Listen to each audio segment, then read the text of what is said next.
Welcome to another episode of Bucket List Coach Web Show Live.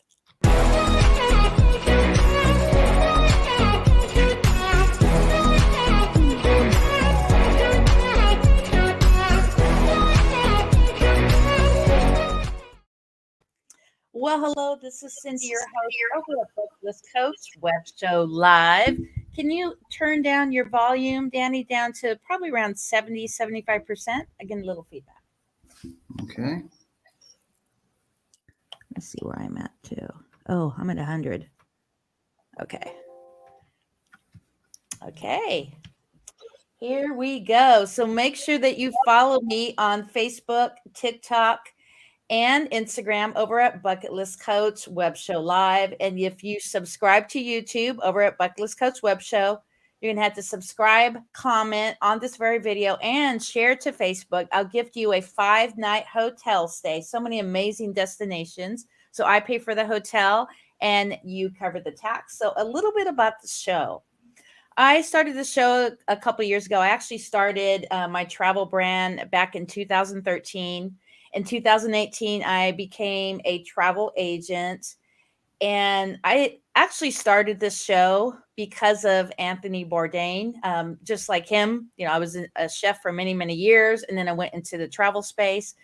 And it may be a little emotional today because Anthony was such an inspiration to me. And he definitely made the most of the dash. You're going to ask, what is making the most of the dash? So we have the day that we're born and the day that we pass away. What are you doing in between that time?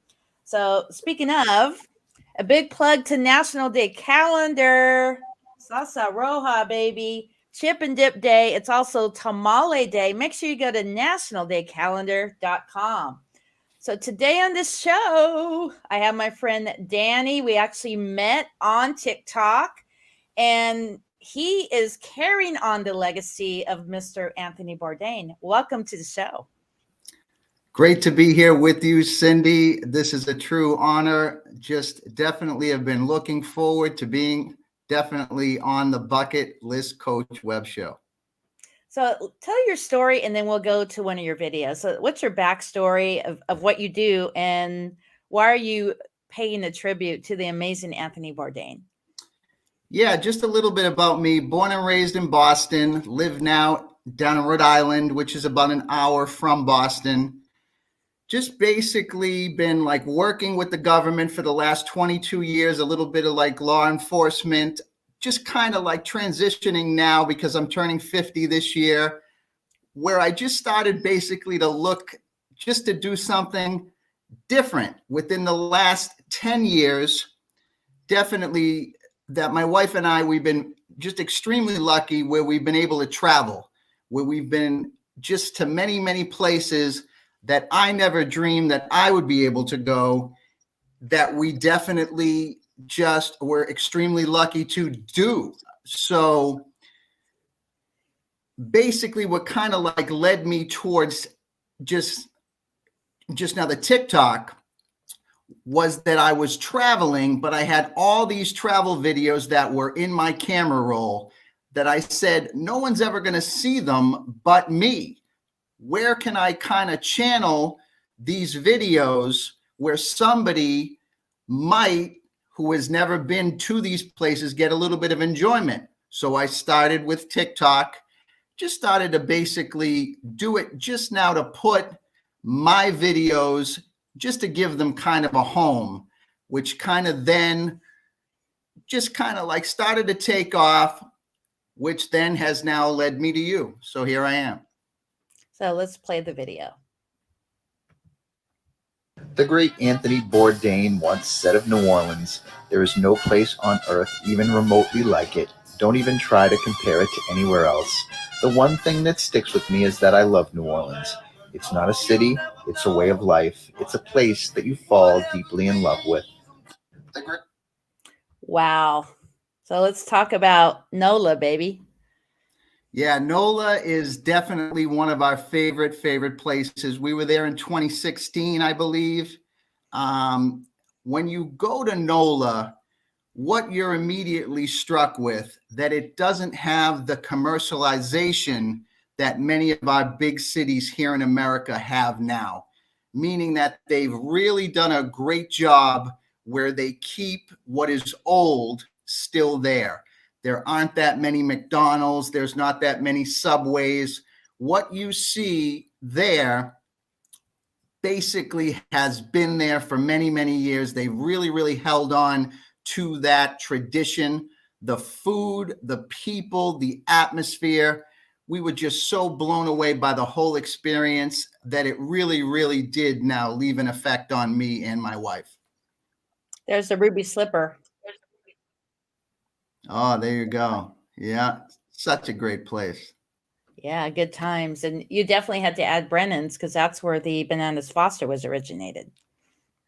Yeah, that's one of my favorite desserts. We got so busy. We went on a cruise when we were there, and for a few days before the cruise and then a few days afterward, we definitely tried to get in as much as we could. I thought that we were going to get in more, but it's just you don't have that much space that is in your stomach, then you don't have that much time. But we definitely tried. So did you say you tried the muffaletta? Yes, we did the original muffaletta, which is at the Central Grocery. Mm-hmm. We went in there, just an old-fashioned, just kind of like a throwback Italian market. We walked in and we started to look at everything that's in there. It's really just the way that it was when they started. And you go up to the counter and you can order either a half, you can order a full. And just this big muffaletta comes and it's got the olive mix on the top. And you're just blown away by not only the muffaletta, but the whole experience. We had already been across the street to the Cafe du Monde at that point. Oh, yeah. Which is where the beignets are. So I had a few too many beignets before I went into the muffaletta. So I tried to get it down. My wife wasn't crazy about it, but I definitely wasn't going to waste it because I was definitely brought up with that old school Italian, don't leave anything on the plate. And so somehow I got it all down and it was fantastic. So tell my audience what a muffaletta is. Basically, from what I remember, there's all different kinds, just like Italian meats, whether it's now the like mortadella or now it's just now the soppressata, there's now the capicola, where it's all kind of like, where it almost looks like the bread, not an English muffin, but that kind of a like circular bread. But the key is they have this mixture, which is like an olive spread that they put on it, which is like the secret sauce with the muffaletta, which gives it that distinctive New Orleans flavor.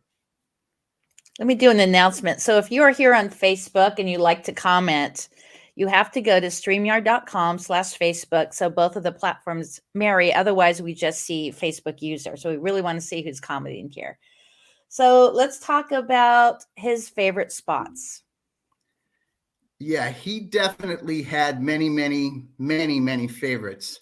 But because I study him on a daily basis, you definitely get a little bit deeper. He had a true love for Vietnam. Yes. He went there a few times, and when he was there, he definitely was taken by the culture. He was definitely taken by the food, the people.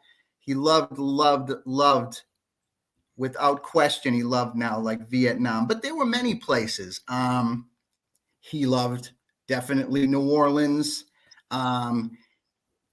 Definitely loved San Sebastian, Spain. He said that was the absolute greatest place where he'd ever been, with the different kind of like restaurants. Just now the experience with all the chefs. He loved to go to France with his good friend, Mr. Repair, who he used to love basically to just go there and try all the cheeses. He really, really loved like just a really funky cheese. The funkier, the better. He just would go wild because he just would basically say that a life without stinky cheese that's a life not worth living. He was really, really into that. But he definitely loved so many different places. And he was able to visit something like 80 different countries. The experiences Wow.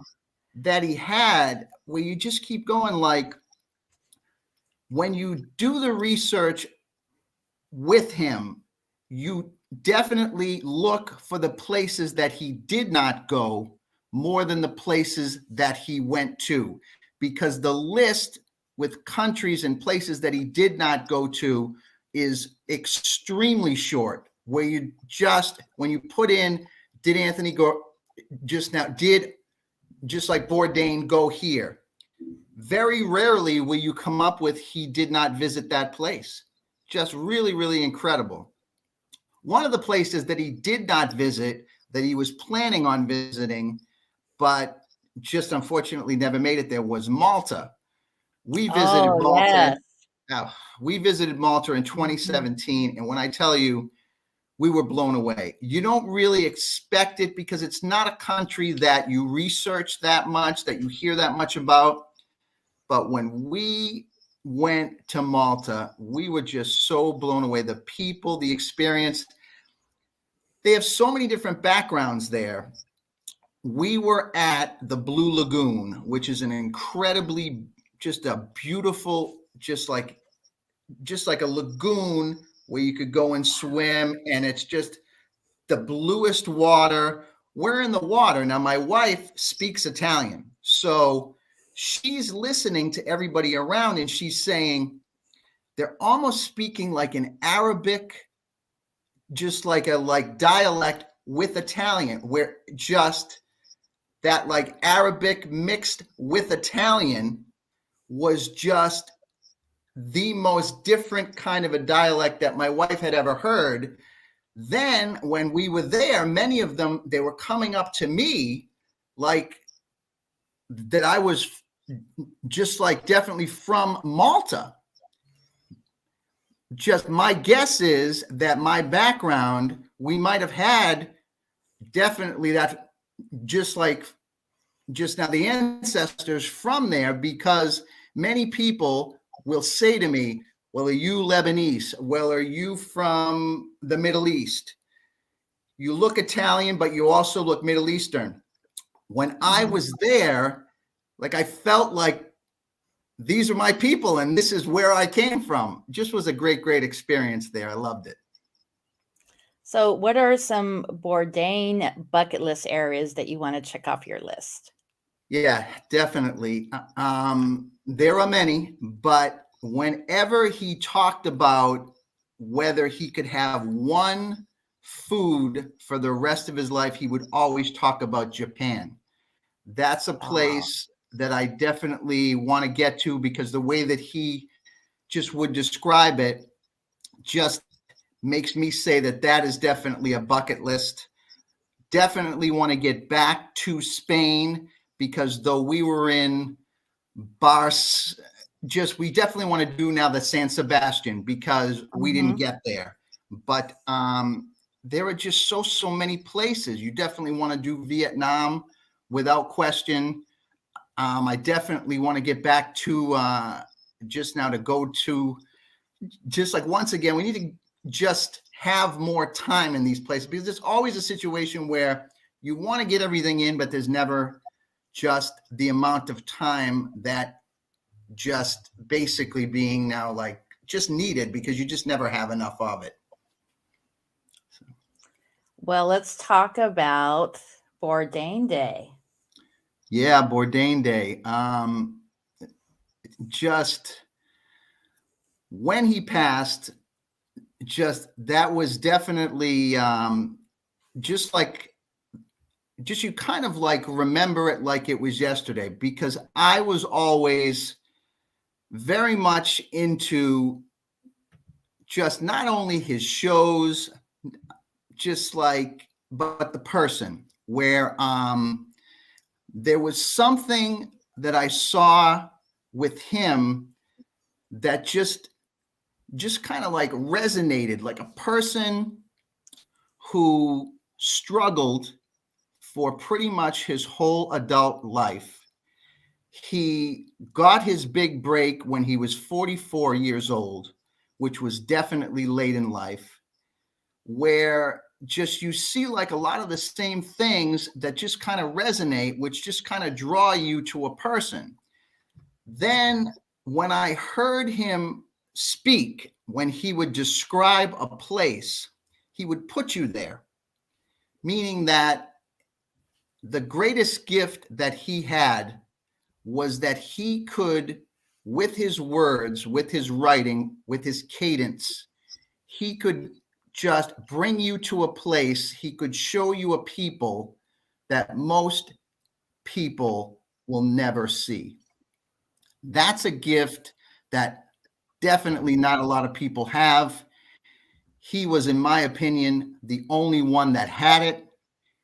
And there hasn't been a replacement. And I don't believe that there ever will be. Wow. Whew. It's pretty heavy. Pretty heavy. Yeah, because he inspired me to do this show, like I mentioned at the beginning of the show. And I spent over, I want to say 25, 26 years as a chef. And then when I had arthritis, I'm like, wow, what am I going to do now? So I took my first cruise, fell in love with travel. And yeah, just so much inspiration. What got you inspired by him, actually? Definitely just that he was the common man. When you saw him, you didn't feel like that you were looking at like a quote unquote, this is a celebrity. You felt like this was a man who was just like you, who struggled to pay his rent until he was almost in his mid 40s, who definitely struggled with addiction. He just had many, he let you in with what his struggle was. Many people, they try to hide that. He was front and center. He told you that he was an alcoholic. He told you that he had problems with drugs. He told you that he had other addictions. He told you he was raw. You don't get that. Now, many of the things that he struggled with, I thankfully do not.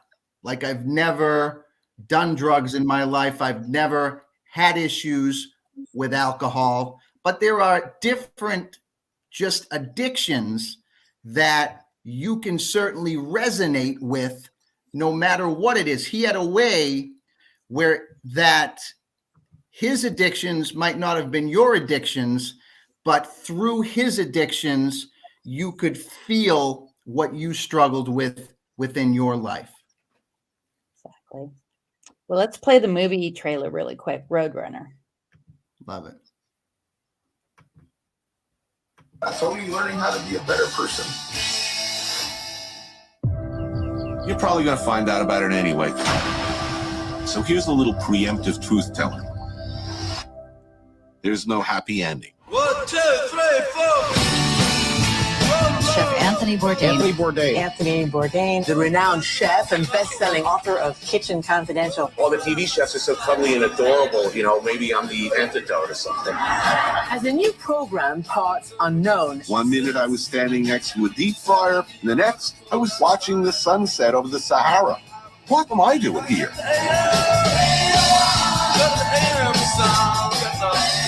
I said earlier that I was going to tell you the truth. This is part of it. It was almost never about food. It was about Tony learning how to be a better person. When he threw himself into something, he threw himself completely. Why am I here? Am I insane? He was like, life's about finding a cliff worth jumping off. I'm going to look for something feral and wild. Yeah. He was a traditional romantic. Reality was never going to live up to exactly how he pictured it. Hey, what's up, man? He was always rushing to get into the scene. He was rushing to get out of the scene, to go somewhere next, even if he had nowhere to go. He was definitely searching for something. You were successful, and I'm successful, and I'm wondering, are you happy? I know how hard it must have been for him to reach out to someone and be like, hey man, I'm not doing well. Nothing feels better than going home. And nothing feels better than leaving home. The bittersweet curse. Travel isn't always pretty. You go away, you learn. You get scarred, marked, changed in the process. You inspire so many people with the show. You have a good karma. Good karma? I think so. Well,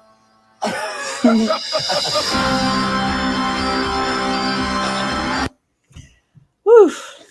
That was hard to see, brother. It was really hard. Yeah. Wow. Did you see the movie? Yes. We saw it when it was in the movie theaters last year. Definitely was a story where definitely remember the day, because this was definitely when the pandemic was still now going on. Of course, it is just like still now, but this was when they first started to really open everything up again. And basically me and my wife, we had the whole movie theater. We were just the only two that were there that day. So, but yeah, we saw it on the big screen. Sorry, I'm a little choked up, but one thing that I want to say is that find something that you love. Right. Because when you find something that you love, it's like you don't work. I mean, because it's so important to do something you love. And tell my clients or my audience how important that is to you. Why is it important to do what you love, and share what Anthony was all about? Yeah, this is something that within the last few years has really, really changed me. Because I've been working ever since I was just 13 or 14. My mother passed away when I was 12. My father left us when I was 7. Just me and my sister just never really had that normal kind of a childhood. We were basically, we lived with my aunt, we lived with my uncle, that if they didn't take us in, we would have been orphans. But we struggled. Just basically while my mother just now died in 1986, and she had back then now breast cancer, where it just was a very, very, very difficult death. She was only 38, but God. Just there were days, there were nights when we would go to bed hungry because we didn't have any money. We would definitely struggle with just basically, let's say that we needed a few dollars now to go to school, to have a bake sale. We didn't have all that. So when I started working, this was a situation where I've always worked 2 or 3 jobs because I was always afraid that we were going to have nothing once more. So within the last few years, I've started to feel like now I'm getting older, where I'm almost 50, where it doesn't matter how much you work. You're never going to make the money that you feel that you need. So I'm just getting to a point now where I'm saying that it's time to be happy, where just you could work 90 hours a week, but it's still not going to be enough. So since that's the case, you really have to look at life where you're never going to have enough. So the most important thing is time and happiness. Now I just say that if we can't do certain things, that's okay. But I would much rather have the time, much rather have the happiness. Then my feeling is when you change this mindset, that the riches are going to come. They're going to come in more ways than one. They're going to come more than just monetarily. They're going to come through your happiness, through being with the people that you love, because in the end, we're all going to die. The most important thing being that when that time comes, whoever stands up basically for you, they say he or she They spent time with their friends. They loved their family. They were there for them when they needed them. That is the most important thing in my mind. So let me go to your TikTok really quickly, and then we'll close out. Oh, yeah, it's asking me for verification. Well, we have the links here in the broadcast. So so once again, tell everybody your TikTok. Yeah, where you'll find me is at TopCelliTraveler. That's going to be the @. Then the title will be Anthony Bourdain Travels. And what do you have coming up next? Do you have any videos that we need to watch out for on TikTok? Yeah, just definitely, like, I'm always researching, because with now TikTok, you have to be there every day. Mm-hmm. That's definitely a platform that just kind of like requires that you show up day after day after day. Basically, what I'm thinking about definitely doing soon, that I want to just really just narrow down the places that he loved, just try to look at things that most people might not have ever seen. Then I'm just truly looking to find a new audience.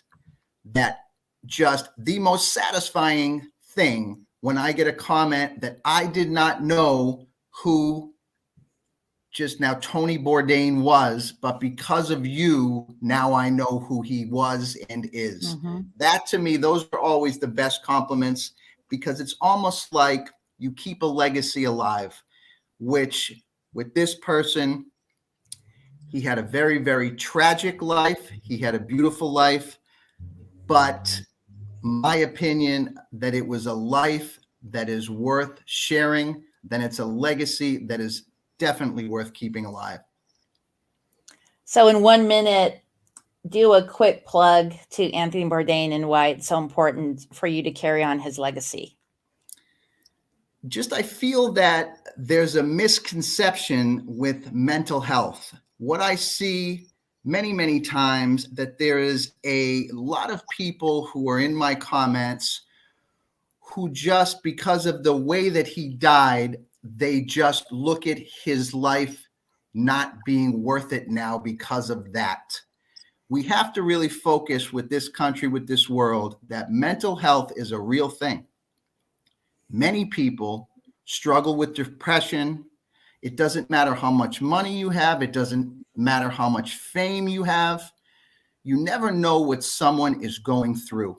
Mm-hmm. So I know that if he was able to come back, that he would be so sorry for what he did.